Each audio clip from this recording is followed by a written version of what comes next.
Selamat datang di Bahas Anime, tempat di mana kita membongkar semua misteri dan fakta tersembunyi dari dunia anime, terutama One Piece. Hari ini, kita akan membahas sosok kru topi jerami yang sering dipandang remeh tapi punya peran krusial dan kekuatan tersembunyi yang mungkin belum kamu sadari. Ya, kita sedang bicara soal Nami sang navigator cerdas, pemberani, dan ternyata juga salah satu kunci utama menuju akhir cerita One Piece. Sejak pertama kali diperkenalkan, Nami tampil sebagai pencuri licik yang hanya tertarik pada harta dan uang.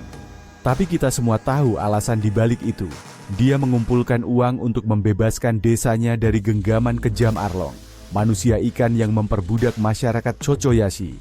Kisah latar Nami adalah salah satu yang paling menyayat hati di awal perjalanan One Piece. Dan sejak saat itu, dia membuktikan dirinya sebagai karakter yang punya ketahanan mental luar biasa. Dalam dunia penuh pertarungan fisik dan kekuatan buah iblis, Nami mewakili kekuatan tekad, kecerdasan, dan empati. Yang membuat Nami unik adalah, dia tidak memiliki buah iblis, tidak memiliki kekuatan fisik seperti Zoro atau Sanji, tapi dia bisa bertahan di Grand Line, menghadapi ancaman para Shichibukai, Yonkou, dan bahkan bertempur di wilayah Big Mom. Bagaimana bisa? Jawabannya adalah kombinasi kecerdasan tinggi dan kemampuan bertarung yang terus berkembang. Seiring waktu, Nami tidak hanya menjadi navigator yang bisa membaca cuaca ekstrem dan mengarahkan kapal Going Merry maupun Thousand Sunny melewati arus berbahaya. Dia juga menjadi ahli cuaca yang mampu mengendalikan badai dan petir lewat senjata uniknya, Climatek. Climatek adalah senjata ciptaan Usopp yang awalnya hanya alat pendukung. Tapi setelah Nami belajar di Weatheria selama time skip 2 tahun, senjata ini menjadi senjata cuaca sejati. Dan tidak berhenti di situ. Saat arc Whole Cake Island, Nami berhasil membuat homie milik Big Mom, yaitu Zeus, berpihak kepadanya.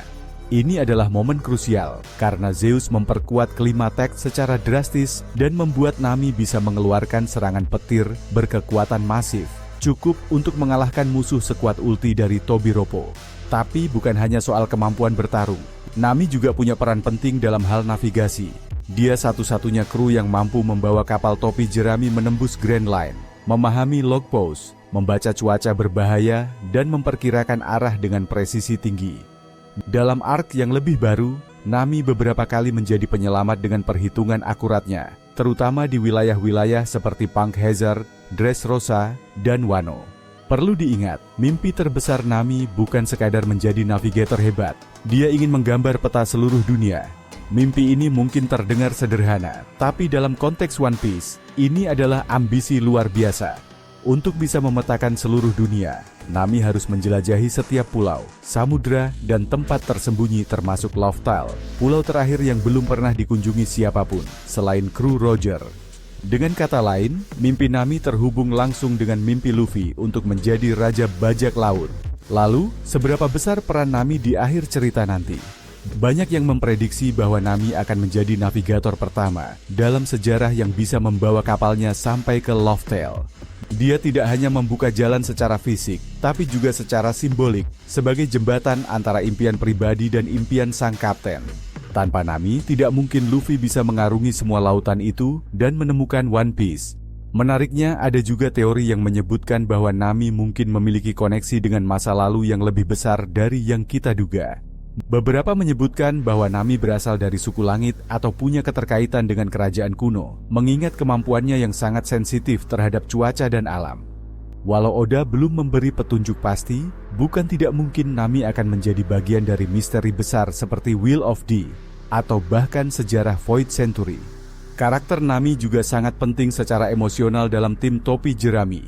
Dia sering berperan sebagai penyeimbang antara kekonyolan Luffy dan keseriusan Zoro atau Robin. Nami bisa marah, tertawa, menangis, dan bertindak rasional dalam waktu yang bersamaan. Dia adalah pengingat bahwa emosi manusia, empati, dan ikatan antar teman adalah kekuatan sejati yang tidak bisa dikalahkan hanya dengan kekuatan otot. Dalam banyak arc, Nami juga menunjukkan kepemimpinan. Di Skypiea, dia adalah orang pertama yang benar-benar memahami ancaman Enel. Di Whole Cake Island, dia menjadi navigator yang sangat diandalkan ketika keadaan kacau.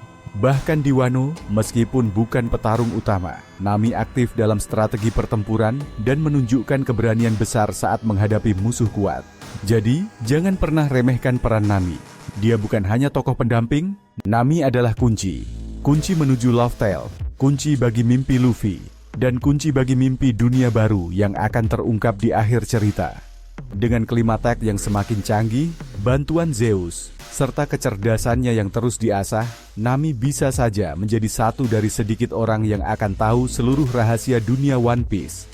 Dan ketika saat itu tiba, dunia akan melihat bahwa di balik wajah cantiknya, Nami adalah petarung sejati yang berlayar untuk impian yang lebih besar dari sekadar emas dan peta. Itulah pembahasan kita kali ini tentang Nami si Navigator Jenius.